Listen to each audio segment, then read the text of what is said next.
आज 9 दिन के ब्रेक के बाद राहुल गांधी की भारत जोड़ो यात्रा फिर शुरू हो गई। इस वक्त राहुल गांधी की यात्रा बागपत में है। हालांकि यात्रा शुरू होने से पहले राहुल गांधी के एक बयान के चक्कर में कांग्रेस फिर गिर गई। राहुल गांधी ने अपने यूट्यूब चैनल पर एक इंटरव्यू लिया एक्टर कमल हासन ने। इसमें राहुल गांधी ने कहा कि चीन के मामले में प्रधानमंत्री नरेंद्र मोदी झूठ बोल रहे हैं। चीन की फौज भारत की जमीन पर बैठी है, हमारी फौज ये बात मान रही है, लेकिन प्रधानमंत्री कह रहे हैं कि चीन ने 1 इंच जमीन पर भी कब्जा नहीं किया।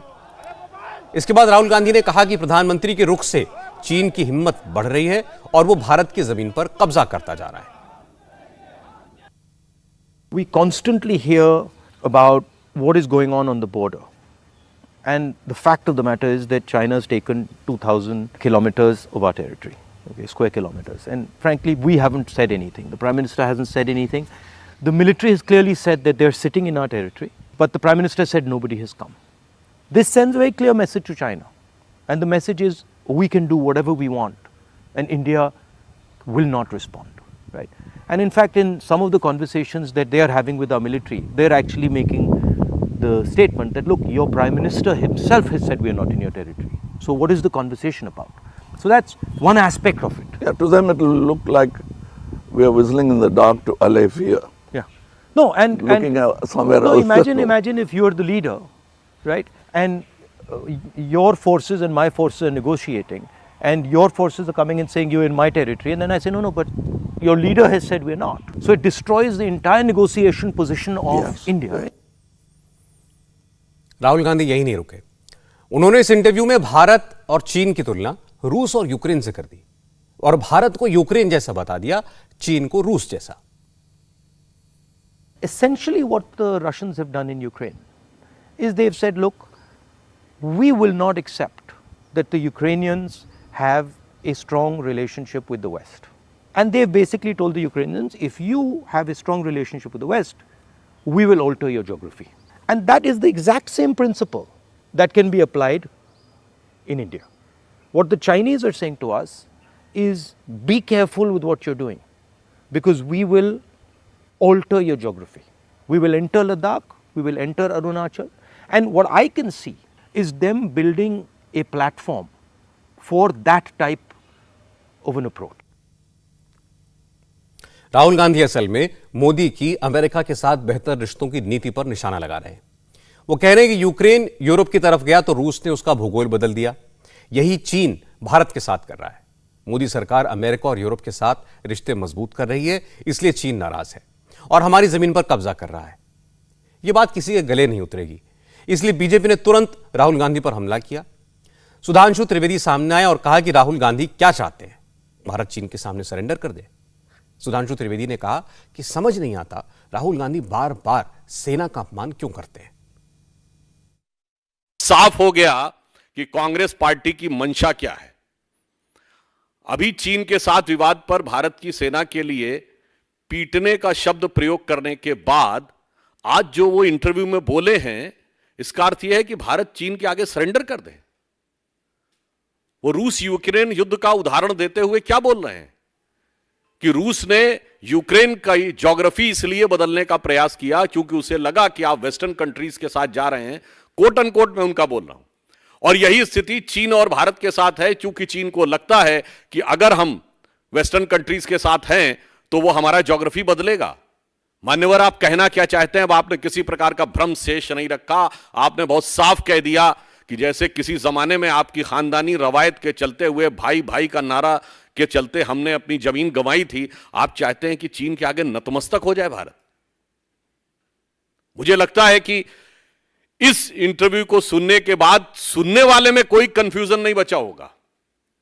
जिसने ये शब्द सुना होगा उसमें कोई किंतु परंतु कहीं नहीं रहा होगा। तो हम आपसे अब यह सवाल पूछना चाहते हैं कि भारत की सेना का मनोबल गिराने के बाद 135 करोड़ भारतवासियों का मनोबल गिराने का प्रयास करना यह आप क्यों कर रहे हैं? चीन से मिले चंदे के दान के एहसान की वजह से कर रहे हैं या चाइनीज कम्युनिस्ट पार्टी से हुए करार के प्यार की वजह से कर रहे हैं? राहुल गांधी की मुश्किल यह है कि उन्हें ना सरकार पर भरोसा है, ना प्रधानमंत्री पर भरोसा है और ना ही देश की सेना पर भरोसा है। इसलिए सेना की तरफ से बार बार बयान आने के बाद भी राहुल गांधी यही कहते हैं कि चीन हमारी सीमा में घुसा हुआ है, चीन ने हमारी जमीन पर कब्जा कर लिया है। वैसे आज की खबर है, डिफेंस मिनिस्टर राजनाथ सिंह ने आज ही अरुणाचल में सरहद के पास 28 बड़े प्रोजेक्ट्स का उद्घाटन किया है। इसमें सियोम ब्रिज भी शामिल है। 2022 में बॉर्डर के इलाकों में बीआरओ ने 103 प्रोजेक्ट्स पूरे किए हैं। 30 सड़कें बनी हैं, 67 पुल और 2 हेलीपैड बनाए गए हैं।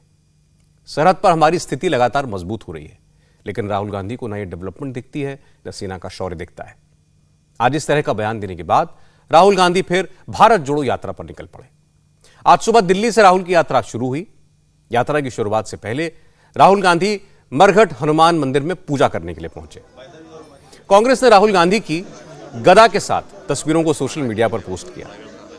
इसके बाद राहुल गांधी दिल्ली से यूपी की तरफ बढ़ गए। आज राहुल के साथ प्रियंका भी पैदल चली।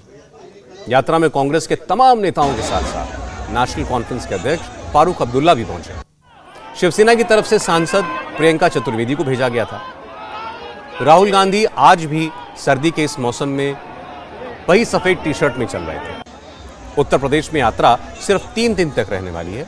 पश्चिमी यूपी के 3 जिलों गाजियाबाद, शामली और बागपत में 11 विधानसभा सीटों को यह कवर करेगी। क्योंकि प्रियंका गांधी उत्तर प्रदेश कांग्रेस की इंचार्ज हैं, इसलिए लोनी में जो पब्लिक मीटिंग हुई उसमें प्रियंका गांधी ने कांग्रेस के कार्यकर्ताओं को एड्रेस किया। प्रियंका ने कहा कि उन्हें अपने बड़े भाई पर गर्व है।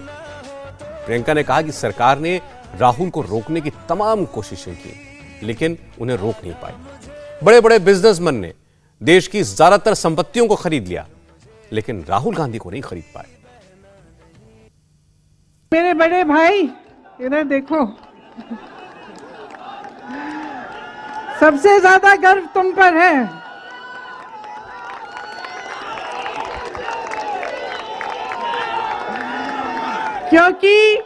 क्योंकि पूरा सत्ता का जोर लगाया गया। सरकार ने 1000 करोड़ रुपए खर्चे इनकी छवि को खराब करने के लिए, लेकिन ये सच्चाई से पीछे हटे नहीं। इन पे एजेंसियां लगाई गई, ये डरे नहीं,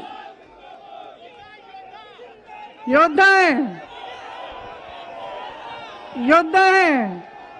अडानी जी, अंबानी जी ने बड़े से बड़े नेता खरीद लिए, देश के सारे पीएसयू खरीद लिए, देश की मीडिया खरीद ली, लेकिन मेरे भाई को नहीं खरीद पाए और ना कभी खरीद पाएंगे। गर्व है मुझे इन पर और आप सब पर। जैसे इन्होंने कहा, नफरत के बाजार में मोहब्बत की दुकान खोली है। मैं यहां खड़े एक एक यूपी के कार्यकर्ता, एक एक देशवासी को कहना चाहती हूं, हर गली में, हर मोहल्ले में, हर गांव में, हर ब्लॉक में, हर जिले में, हर सड़क पे ये मोहब्बत की दुकान की फ्रेंचाइज खोलो।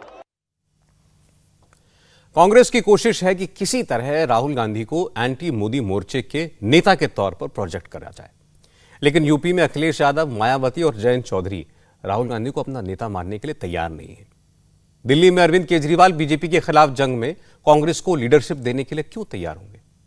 महाराष्ट्र में शरद पवार राहुल गांधी की लीडरशिप पर सवाल उठा चुके हैं। कर्नाटक में देवेगौड़ा की पार्टी कांग्रेस का नेतृत्व स्वीकार करने के लिए राजी नहीं है। केरल में लेफ्ट और कांग्रेस का 36 का आंकड़ा है। तेलंगाना में केसीआर खुद कांग्रेस को किनारे करने में लगे हैं। आंध्रा में चंद्रबाबू नायडू कांग्रेस का साथ देने के लिए तैयार नहीं है। तमिलनाडु में न डीएमके साथ है, न एआईएडीएमके।